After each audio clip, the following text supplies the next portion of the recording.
Bonjour à tous, c'est Galdiud. Aujourd'hui, je vais enfin pouvoir parler des semi-concepts, la semi-canonisation et le semi-concept de semi-reboot. Vous allez voir que finalement les deux sont tout à fait reliés et font, dans un certain sens, une des pires incohérences de toute la licence. Ou toute saga. Ouais, comme ça moi je me répète pas. Vous allez voir à quel point c'est des choses qui font chier littéralement tous les théoriciens, vu les conséquences que ça fait sur toute la franchise. Ouais, j'ai pas dit licence cette fois-ci. Et parce que franchement, je tiens à préciser qu'il faut être préparé à cela parce que c'est pas un thème très facile non plus. Ça va faire plaisir aux puristes, à la norme française, mais le problème de la semi-canonisation est apparu à partir de Five Nights at Freddy's Sister Location et concerne Five Nights at Freddy's Sister Location, Freddy Fazbear Pizzeria Simulator et Ultimate Custom Night. En termes de jeu, on a aussi du coup en tant que livre Five Nights at Freddy's The Silver Eyes, Five Nights at Freddy's The Twisted Ones et Five Nights at Freddy's The Fourth Closet. Dans tout ça, les trois jeux ont été développés et édités par Scott Cawthon. Quant au livre, c'est édité par Scholastic et écrit, plutôt coécrit avec Scott Cawthon, mais Kira Weasley qui l'a vraiment écrit.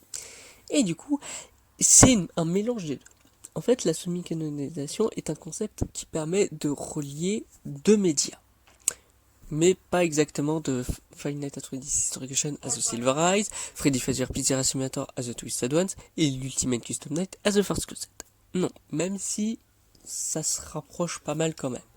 En fait, c'est plus un concept qui relie les deux médias, mais vous allez enfin comprendre ce qui fout vraiment la merde, même pour mes théories à la Gold. En fait, la semi-canonisation permet de faire que l'histoire derrière les médias que sont les livres, du coup, comme je l'ai dit, avec The Silver Eyes, The Twisted Ones et The Fourth Closet, en fait, leur histoire n'est pas totalement canon à celle des jeux. Et en fait, elles n'ont pas la même continuité, mais elles auraient un même degré de canon. Et cela a créé la semi-canonisation. Et en fait, dans cette idée-là, ça permet de faire que tout ce que tu vois dans les bouquins, tu peux te dire, ouais, c'est canon. Parce que t'as vu, ça ressemble à ce qu'il y a dans les jeux. Donc c'est canon. Mais quelqu'un d'autre peut te dire, non, je pense que c'est plus cette idée-là qui est canon. Bah, le pire dans tout ça, c'est que les deux ont raison et tort.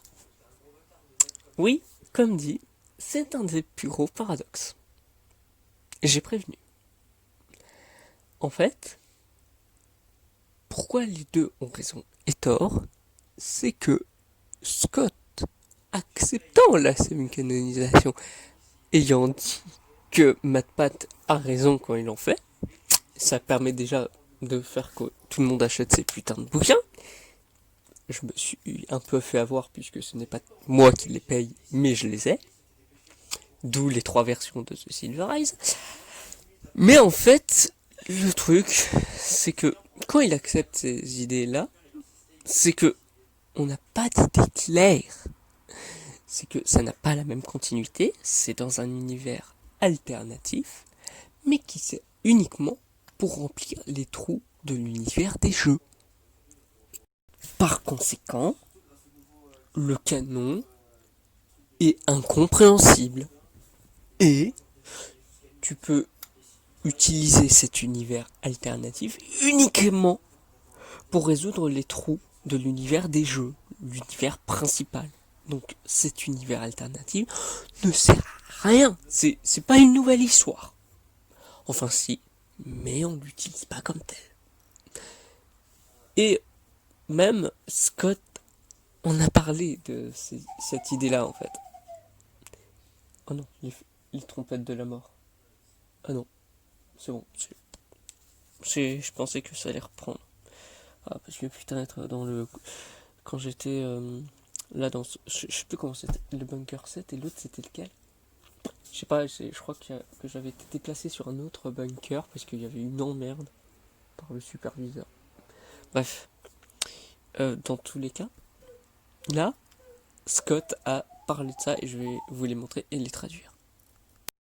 Par contre, d'abord, je vais demander pour si c'est encore les trompettes de la mort parce que là, je suis en train de tourner une vidéo et j'ai pas très envie que le Covid-Back revienne, quoi. C'est compréhensible, hein, n'est-ce pas? Ah, s'il vous plaît, aidez-moi, j'ai peur. Le livre est-il canon? Je voulais en parler, un peu pour mettre le monde à l'aise. J'ai reçu beaucoup d'emails, même ceux en colère, se plaindre que le livre ne correspond pas à l'un ou plusieurs des jeux. Mais certains des commentaires sur Amazon châtient le livre pour pas correspondre au jeu. Quelque chose que j'aurais dû expliquer très tôt. C'est ce que le livre n'est pas destiné à résoudre quoi que ce soit. Il n'est pas destiné à être un guide pour les jeux. Oups! Franchement, salut The Freddy Files, salut Survival Logbook, salut The Freddy Files 2. Le livre n'est pas destiné à résoudre quoi que ce soit. Oups! Hello there. Ou de combler même les lacunes. Oups! Les jeux sont ce qu'ils sont, et comme je l'ai commencé avant que l'histoire ait terminé. Oups! Salut Five Nights at Freddy's Sister Location. Salut Freddy Fazbear Peter Simulator. Salut l'Ultimate Custom Night. Salut Five Nights at Freddy's VR Wanted. Salut Curse of Dreadbear, son DLC. Salut Five Nights at Freddy's AR Special Debris. Salut tous les autres bouquins. L'histoire est loin d'être terminée puisque ça continue putain avec Security Breach. Quelque chose que j'ai dit dans des fils du forum à ce sujet, c'est que parfois le lore de quelque chose peut devenir si bondé que vous ne pouvez pas raconter une histoire originale. Plus. Le jeu et les livres doivent être considérés comme des continués distincts, même s'ils partagent de nombreux éléments familiers. Alors oui, le livre est canon. Mais qu'est-ce que t'as dit juste avant, putain? Alors, tout comme les jeux sont. Cela ne signifie pas qu'ils sont destinés à s'adapter ensemble, comme des pièces de puzzle. Je voudrais effectivement demander à tous ceux qui veulent le lire, même si vous êtes un fervent fan des jeux, c'est que t'as réussi mon salaud. J'ai tous tes bouquins. Non, bon, j'avoue, il me manque Five Nights at Freddy's, Fazbear Fright 1 à 4. Et après même le 5. Mais en fait, pour expliquer ce manque, c'est que finalement, ils sortent le 1er septembre 2022 à cause du Covid-Back. C'est très con, mais c'est pour ça que je les ai pas. D'ailleurs, même, c'est Scott lui-même qui a montré, attendez, je vous montre, ici, voilà, ici, que même Bunny Call est déplacé au 15 septembre 2022. On adore le Covid-Back. On adore tous ça. Mais bon, voilà, en tout cas, c'est officiel. Il y a ce souci dû au virus qui a changé notre monde. Et qui a tué Tristan. Putain de merde. Mais après, ça peut être aussi le superviseur de ce nouveau bunker à la con, putain. Excusez-moi, je m'emporte, mais c'est de la merde, cette idée-là.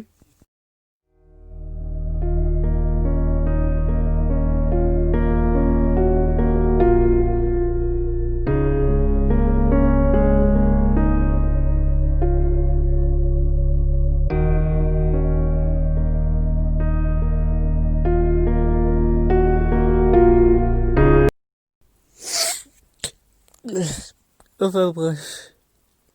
De lire le livre pour le plaisir de profiter du livre, et de ne pas essayer de résoudre quoi que ce soit. Le livre est une réimagination de l'histoire de Five Nights at Freddy's, et si vous allez en elle, si vous allez en elle avec cet état d'esprit, putain, je suis déjà assez mal, c'est bon là. Je pense que vous allez vraiment en profiter. Ouais, bah, on en a bien profité, quoi. Enfin bref. Ce qu'on apprend dans cette idée aussi, bah, c'est que c'est donc une réécriture. Mais de quel lore? Selon moi, le lore qui est du coup utilisé et réadapté dans The Silver Eyes, c'est Five Nights at Freddy's 1 à 3. Et oui, bien que le livre soit sorti après FNAF 4, je pense que les deux médias ont coïncidé, pour ainsi dire. Et donc, que The Silver Eyes est une réadaptation de cette histoire. D'ailleurs, qu'est-ce qu'on voit dans FNAF 1 qu'on voit dans le livre? Bien, par exemple, nous voyons dans FNAF 1 les animatroniques Freddy, Bonnie, Chica et Foxy, et Golden Freddy. Les animatroniques qu'on voit dans The Silver Eyes sont les mêmes. Ce que nous donne Five Nights at Freddy's 2, c'est des attractions de plus. Par exemple, l'endroit où vomit Shirley. Ouais, c'est dégueulasse. Et aussi, du coup, le fait que ce soit confirmé, Fazir Entertainment a fait une chaîne de restaurants, pas juste un seul. Ensuite, qu'est-ce que nous donne, du coup, FNAF 3? Le fait que le meurtrier meurt dans Spring Bonnie et que les âmes, en quelque sorte, le gardent dans l'obscurité. Et ça, c'est du coup ce que nous donne, si on voit ça, FNAF 4, c'est compliqué. À la limite, le Fredbear Family Dinner. Mais au final, même pas, puisque si je me souviens bien, dans la nuit 6 de FNAF 2, le Fun Guy en parle. Et du coup, ça montre qu'au final, même pas. Hein. FNAF 4 n'est pas tellement adapté dans ce livre. C'est triste. Au final, que penser de la semi-canonisation? En fait, c'est plus le fait de juste relier les deux médias pour que tout le monde achète tous les médias. C'est ce que j'ai fait. Du coup, bon, enfin, je me les ai fait offrir, mais en tout cas, ça permet d'enrichir Scott en certaine manière, mais aussi de faire une unité avec la licence tout entière et vraiment dire c'est l'univers de Five Nights at Freddy's. Même si du coup c'est censé être un univers parallèle. Mais bon, ce message date de Five Nights at Freddy's 4, avant Sister Location, même avant FNAF World. Donc on peut aussi considérer que ça, cette idée, cette confirmation qu'aurait donné Scott à l'époque, est obsolète. C'est même ce qui est utilisé comme argument. Mais le gros souci là-dedans, c'est que du coup, ça utilise un média pour faire qu'il soit secondaire, mais en fait, oui, ça partir d'un univers secondaire, mais qui est juste là pour remplir le principal. Donc c'est un peu con, mais c'est ça la semi-canonisation. Donc au final, c'est même pour moi, comme je l'ai pas mal dit et comme je l'avais il me fait comprendre dans ma deuxième concept théorise, en fait, pour moi, c'est le vrai problème, le vrai bordel de Sister Location. C'est vraiment ce qui détruit l'histoire avec cet opus. Là où FNAF 4, comme dit, fait déjà bien pire sur tous les autres points qu'on peut lui donner. Mais du coup, comme je l'ai dit, il y a un deuxième semi-concept qui a au final à peu près le même degré, sauf que c'est avec les jeux. Parce que oui, ce qui était montré comme l'univers principal, au final est mis à nouveau au second plan, et du coup a la même idée de faire de la semi-canonisation. Mais du coup, j'en parlerai plus sur le chapitre dédié qui va être fait par Tristan. Ah putain, c'est bon. Enfin bref, avec cette idée-là, on peut remarquer que même le semi-reboot a de la semi-canonisation. Mais donc, qu'est-ce que le semi-reboot?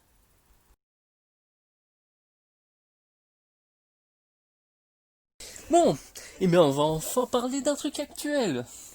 Parce que que ce soit avec les concept theories ou avec la théorie à la Goldioud, j'ai toujours parlé d'ancien lore. Maintenant, on va enfin pouvoir parler du nouveau.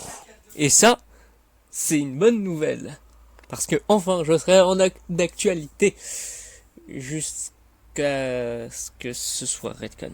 Putain. En tout cas, ce qu'on peut se dire, c'est que le semi-reboot vient de Five Nights at Freddy's vers L.Ted. Ce qui est avant-dernier, et bientôt avant-dernier, pendant que je tourne, opus de la licence. Ce dernier instaure une chose très particulière. Le fait que Five Nights at Freddy's VR L.Ted est un jeu dans le jeu. C'est une mise en abîme. Nous sommes une personne, probablement Vanille, mais je ne peux pas la décrire actuellement, qui serait la bêta-testeuse du Freddy Fazbear Virtual Experience. Enfin, puisque c'est une expérience. Mais en tout cas, dans cette expérience, elle va jouer au jeu et se faire avoir par Glitchtrap. Mais ici, on s'en bat les couilles, parce que ici, on va parler du fait qu'elle joue donc un jeu VR, qui est du coup développé, plutôt édité, par Phasya Entertainment. Ouais, ils sont toujours là. Et du coup, développé par Silver Parasol Games, si je ne me trompe pas. Et c'est déjà la deuxième équipe de développement dont fait partie Vanille. Et il y avait déjà une équipe avant, mais si je ne me trompe pas, c'est ça. Et en fait, vous êtes prêts à savoir comment ils sont revenus de la mort? En fait, ils sont jamais morts. Ils n'ont jamais été morts, voyons. Parce que vous souvenez de ce que vous avez vu dans Five Nights at Freddy's 1, 2, 3, 4 et Sister Vacation? C'était des jeux dans les jeux maintenant. Parce qu'il y a un développeur lunatique. Lui là. Oui, c'est Scott. Mais non, apparemment dans le lore, c'est pas lui. D'accord, Scott. Il te représente toi-même avant, mais... Ah, ok. Le truc aussi, c'est que ça nous parle du fait qu'il ait fait 5 jeux. Et donc les jeux que j'ai cités. Pas du tout, mais du coup, c'est comme eux, ils ont été plus ou moins mis en VR avec le jeu. C'est probablement eux, les jeux du lunatique, pour qu'ils puissent avoir permis de prévenir que ça a du coup été fait par un fou et tout. Non, il y a LP. Et il y a les voix de l'Ultimate Custom Night. Parce que même si c'était un jeu vachement pour la nostalgie comme aurait pu être Ultimate Custom Night, là, on utilise quand même des éléments de Freddy Fazbear Pizzeria Simulator et du Ultimate Custom Night. Bien que ce soit des opus qui sont maintenant un petit peu mis sous le tapis, ça n'empêche que le lunatique peut les avoir développés. Peut-être même qu'il a développé les opus payants de Scott et que les jeux gratuits, en fait, il les a fait aussi. Mais soit Phasya Entertainment et comme Scott et l'ironie. Et ouais, c'est là où on remarque qu'en fait Scott ressemble même ironiquement plus à Phasya Entertainment qu'au développeur lunatique à qui il a donné sa tronche. C'est ballot, hein, et c'est con. Et en fait, quel est le rapport avec ce semi-reboot? Pourquoi c'est un semi-reboot et pas un reboot ou un relaunch? Pour moi, c'est un semi-reboot, requel, c'est-à-dire un mélange entre reboot et sequel, pardon. En fait, ça part de l'idée que ce développeur lunatique a du coup tout inventé. Nous sommes d'accord là-dessus. Du coup, dans le lore, si on a la focalisation de Phasya Entertainment, tout est factice, tout est négationnisme. C'est super d'avoir fait ça. C'est là où je me dis vraiment, est-ce que c'est pour enfants ou est-ce que c'est pas pour enfants cette licence, vu ce que ça aborde? Parce que c'est quand même du négationnisme de près de 100 ans. C'est possible. Et là, le truc, c'est que si c'est si faux que ça, avec leur focalisation, on sait qu'ils peuvent beaucoup mentir. On sait que le lunatique peut beaucoup mentir, et pas mal, puisqu'il travaille pour eux, mais en même temps, il y a eu des procès avec lui. Donc, en soi, on ne s'est pas tellement cerné de ce qui est rebooté, de ce qui ne l'est pas. Du coup, comme avec la semi-canonisation, les jeux là sont maintenant tous semi-canons, et c'est à toi de choisir ce que tu veux qu'il soit canon. Parce qu'au final, bah, on n'a aucune preuve de ce que c'est. Du coup, oui, comme tous d'autres opus avant, bah, là c'est maintenant près de 6 ans que tu peux remettre en question comme bon te semble. Et là où on peut sortir que ça ferait un relaunch, en fait, je ne trouve pas que ça marche, l'idée de faire un relaunch. Parce que on peut sortir que le fait que, oui, c'est là, ça ressort, là, ça refait une autre aventure, une autre histoire. Je suis d'accord, ok. Si on part de cette idée-là, je peux comprendre si on a l'idée derrière. Parce que là, je suis désolé, mais si on me sort juste, c'est un développeur lunatique et qu'il a fait les précédents jeux, et que du coup on pu arriver ou non, ça reste la même histoire. Oui, on peut dire c'est dans le passé. Oui, mais c'est dans la même histoire. T'as toujours probablement William Afton. Le gars est probablement Spring Bonnyman, le virus informatique. Et donc, ou dit Glitchtrap si vous préférez. Bah, qu'est-ce que ça change? Bah, en fait, ça change quasiment tout. Parce que s'il est vraiment Glitchtrap, c'est qu'il y a une part de réalité. On peut me dire que tout est réel. Ok, si tout est réel, pourquoi on peut me dire que les jeux ne sont pas semi-canons, c'est un relaunch, si on a la preuve qu'il y a un élément qui fait partie des deux canons, entre guillemets, avec un autre univers et tout, avec maintenant un nouveau degré de réalité. Ça n'empêche que si du coup ce personnage est William Afton, on a un putain de lien entre les deux histoires. Et donc on ne peut pas dire que c'est deux histoires différentes. On peut dire que c'est la suite de l'aventure de William Afton. Et c'est même un truc que je développerai plus dans une prochaine vidéo. Décrypté de caractère 2 sur William Afton en montrant à quel point c'est frustrant sur ce personnage. Donc, pour le coup, tous les FNAF sont maintenant semi-canons. Et d'ailleurs, Scott a du coup fait plein de petits livres et tout, les Fast Fright, pour avoir la suite, mais qui est aussi semi-canon, puisque c'est dans d'autres continuités, mais que ça remplit les trous du passé. C'est génial. Tu ne sais pas ce qui est vrai, et c'est selon ton interprétation. Super. Ainsi, tu ne peux pas savoir ce qui est vrai de ce qui ne l'est pas. Parce qu'encore une fois, on suit peut-être un nouveau concept, ça serait peut-être intéressant, mais ça reste la même histoire. C'est frustrant as fuck, mais on a vu pareil avec Sister Location. Avec la semi-canonisation. Et du coup, pour moi, quel est le vrai souci là-dedans? C'est que en rendant tout semi-canon et tout, ça permet encore plus de possibilités. C'est génial en soi, mais en même temps, ça fait que des gens vont s'entretuer et gueuler. Ça va être un vrai bordel. Et c'est le cas. Personne ne sait ce qui est vrai. Et en plus, ça montre que ça part toujours plus loin. Je vais pas dire que c'est de la merde. J'aime énormément encore. Et même si c'est l'amour par la haine. L'amour par la haine. Non, mais là, le truc, c'est qu'il faut l'avouer. On ne sait rien.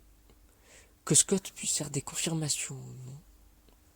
Ça reste, du coup, le fait que ce soit la même histoire. Et le souci là-dedans encore, c'est qu'il va tout regrouper et que tout ne sera qu'une unité.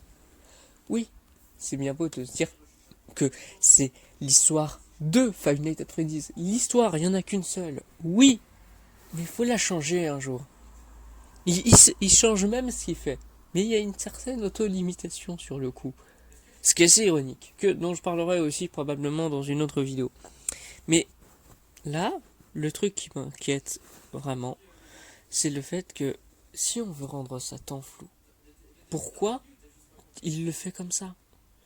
Pourquoi il rend nécessaire ce qu'aurait pu être un univers étendu?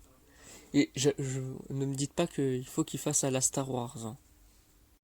Non, parce que je le dis direct, Star Wars, c'est à peu près le même délire, mais sauf que Star Wars, en fait, c'est un univers étendu, et Malheureusement, Disney, avec Solo par exemple, l'ont rendu nécessaire pour comprendre les films. Même si Solo a bidé et que ça ne va sans doute pas aboutir, ça reste qu'ils ont rendu l'univers étendu nécessaire. Là, avec la semi-canonisation, en fait, tu dois tout avoir. Genre vraiment, si tu veux comprendre. En vrai, je m'en fous. Moi, je le demande et je les ai. Comme je l'ai montré avec la collection. Et j'attends d'avoir les Phaser Fright au fur et à mesure. Mais au fur et à mesure aussi, il y a même plus de jeux, plus de livres que de jeux. C'est lequel maintenant le média principal au final? C'est toujours les jeux, mais là, on commence à avoir vraiment, vraiment beaucoup de jeux et de livres. Et c'est là où je me dis, encore une fois, qu'avec Five Nights at Freddy's 1, c'était assez beau en soi. Le jeu était un bordel. Je l'ai montré. J'ai essayé même de faire que le point de vue objectif et mon point de vue à moi était volontairement, mais vraiment contraire. C'était voulu. Là, c'est ce que j'aimais bien, c'est le fait que ce soit qu'un jeu. C'est que oui, ce jeu, tu peux le prendre dans tous les sens du terme, mais c'est qu'un jeu. C'est génial de faire ça avec un jeu que tu peux rejouer et tout. Avec, par exemple, ce qu'avait dit J-Kill sur son Gamer Addict. Bon, maintenant, hein, voilà. Arrêtez de le harceler pour faire du FNAF. Mais c'est pas ça le truc, c'est que maintenant, on parle d'une licence multimédia. Une licence qui va avoir le droit à un film ou des films. Une licence multimédia qui touche quasiment tous les médias. Là, c'est chaud. Que tu remettes en cause tout cela. Et que tu relis tout. Mais en fait, pas trop. Et que les gens font ce qu'ils veulent. Là, ce qui est problématique, c'est pas que ça pose problème pour la fin. C'est que tu peux faire la fin la plus satisfaisante qui soit. FNAF 3, FFPS. Là, t'es en train de rendre tout nécessaire. Genre, il faut vraiment tel média, il faut tout avoir. Par exemple, faudra bientôt avoir les films, peut-être, qui sait. Ça sera peut-être des films de propagande. Mais oui, ça sera des films de propagande de Fadia Entertainment. Sur leurs vieux éléments dont ils avaient parlé en jeu vidéo. Parce que t'as vu, c'est un film adapté des jeux vidéo de Fadia Entertainment. Mais du coup, le réalisateur était payé par eux, mais le film n'est pas tellement déconseillé à tel âge et n'est pas accessible à tous. Ah bah ouais, génial. Scott en est capable. Mais ça ferait du coup encore de la semi-canonisation, voire un semi-reboot, un peu partout. Et du coup, c'est là où les deux se relient, c'est que tout est nécessaire et rien ne l'est. Et même avec tout ça, avec les multiples possibilités, le truc, c'est que tout est nécessaire. Rien n'est nécessaire. Tout est possible. Plus rien n'est possible. Avec l'autolimitation. Donc maintenant, à vous de voir s'il y a une infinité de théories. Ou si il n'y en a plus aucune. Salut. C'est là où est le vrai problème. C'est le fait que, avec tout ça, avec cette infinité de possibilités, de théories, on ne peut plus savoir laquelle est vraie. Quelle est cette théorie? Elle est vraie, mais elle est à la fois fausse. Non, tu ne peux pas théoriser comme ça. Ce n'est pas possible. Ce n'est plus ce qu'on peut appeler une théorie. C'est plus ce qu'on peut même pas appeler ça de la spéculation. Selon moi, c'est ce que tu peux appeler un fait. Un fait établi? Non.